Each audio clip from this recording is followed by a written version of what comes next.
நோட்டோட volume எனப்படும் ஒலி அளவையும் பேனிங்னு சொல்லப்படுற ஒலி இடமாற்றத்தையும் இப்போ இந்த வீடியோவில் பார்க்க போகிறோம்.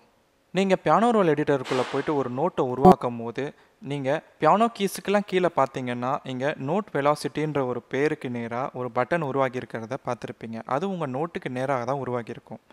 இது உங்கள் நோட்டுக்கான நோட் வெலாசிட்டி, அதாவது வால்யூமோட எடிட்டர்னு சொல்லலாம். இதை இப்போ நீங்கள் அதிகப்படுத்தும் போதே உங்களுக்கு சத்தம் அதிகமாகிறது உங்களுக்கு கேட்கும். குறைக்கும் போது சத்தம் குறைக்கப்பட்ட விஷயம் உங்களுக்கு புரியும். முக்கியமாக கவனிக்க வேண்டிய விஷயம் என்னென்னா, இது ஒரு நோட்டுக்கு மட்டும் இல்லை, நீங்கள் உருவாக்க போகிற ஒவ்வொரு நோட்டுக்கும் உருவாகும். அதே மாதிரி நீங்கள் இங்கே வெலாசிட்டியை குறைக்கும் போது உங்களுக்கு இந்த நோட்டும் டிம் ஆக ஆரம்பிச்சிடும். நீங்கள் எவ்வளோக்கு எவ்வளோ குறைக்கிறீங்களோ அவ்வளோக்கு எவ்வளோ இந்த நோட் டிம் ஆகும். அதை டிம் ஆகிறத வச்சு இந்த நோட் கம்மியான வால்யூம் கொண்ட ஒரு நோட்டுன்றதை புரிஞ்சுக்கலாம். ஒருவேளை ரொம்ப பிரைட்டாக இருந்துச்சுன்னா இந்த நோட்டு எல்லாத்தையும் விட அதிகமாக பிரைட்டாக இது இருக்குன்றதால இது அதிகப்படியான வால்யூம் கொண்ட ஒரு நோட் அப்படின்னு நீங்கள் புரிஞ்சுக்கணும். ஒருவேளை நீங்கள் மிடி மூலியமாக கீபோர்டு இன்ஸ்ட்ருமெண்ட்டை யூஸ் பண்ணி நீங்கள் இந்த நோட்ஸை ப்ளே பண்ணுறீங்கன்னா உங்களோட கீபோர்ட் நோட்ஸுக்கு ஏற்ற மாதிரியே அந்த நோட்ஸுக்கான வெலாசிட்டி தானாகவே செட் ஆகிடும். அதனால் நீங்கள் சத்தம் கம்மியான ஒரு கீயை அமுத்தும் போது இங்கே வெலாசிட்டி அதுக்கேற்ற மாதிரி கம்மியாக இருக்கும். அடுத்து நீங்கள் பார்க்க போகிறது நோட் பேனிங். அந்த விஷயமும் இங்கே தான் நீங்கள் பண்ண போகிறீங்க. அதுக்கு நீங்கள் இந்த நோட் வெலாசிட்டின்ற இந்த பேருக்கு நேராக ரைட் கிளிக் பண்ணிங்கன்னா உங்களுக்கு 2 மெனு வரும். முதல்ல செலக்ட் ஆகிருக்கிறது நோட் வெலாசிட்டி. இப்போ நீங்கள் கீழே பார்க்குறது நோட் பேனிங். அதை செலக்ட் பண்ணுங்கள். உங்களுக்கு நோட் பேனிங்கான பட்டன்ஸ் வந்துடும்.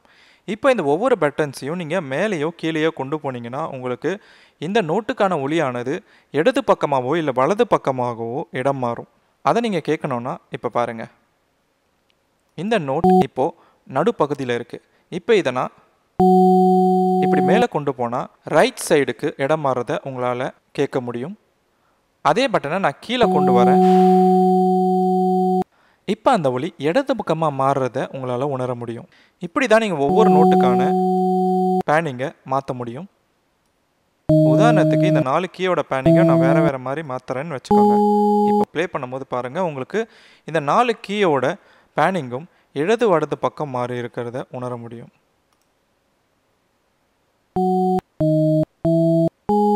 இப்படி தான் உங்களால் நோட் பேனிங்கை பண்ண முடியும். அதே நேரத்தில் நீங்கள் கவனிச்சிங்கன்னா அதே மாதிரி உங்களோட பேனிங் லெஃப்ட் சைடு அல்ல ரைட் சைடு இருக்கிறத எப்படி நீங்கள் இந்த நோட்ஸ் மூலியமாக தெரிஞ்சுக்க முடியும்னா, நீங்கள் ரைட் சைட்லேயே இந்த பட்டனை முழுமையாக நவுத்தி வச்சுருந்தீங்கன்னா உங்களுக்கு மேல் பகுதியில் தான் இந்த நோட்டோட லைட் எரியும், கீழ்ப்பகுதியில் இருக்கிறது மறைஞ்சிருக்கும். ஒருவேளை இந்த பட்டனை நீங்கள் கீழ்ப்பகுதி கொண்டு வந்தீங்கன்னா இப்போது லெஃப்ட் சைடில் இருக்குது, அதனால் கீழ்ப்பகுதியில் இருக்கிற இந்த நோட்டோட லைட் தெரியும், மேல் பகுதியில் இருக்கிறது மறைஞ்சிரும். இப்படி தான் நீங்கள் நோட்டோட ரைட் அண்ட் லெஃப்டை கண்டுபிடிச்சிக்க முடியும்.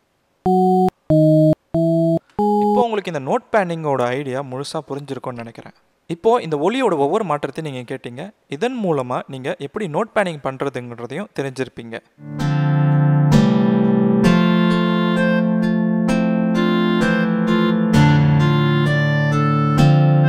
நீங்கள் பியானோ ரோல் எடிட்டரில் எப்போ வாசிக்க ஆரம்பிக்கிறீங்களோ அப்பயே இந்த பியானோ கீஸோட முக்கியத்துவத்தை புரிஞ்சுப்பீங்க.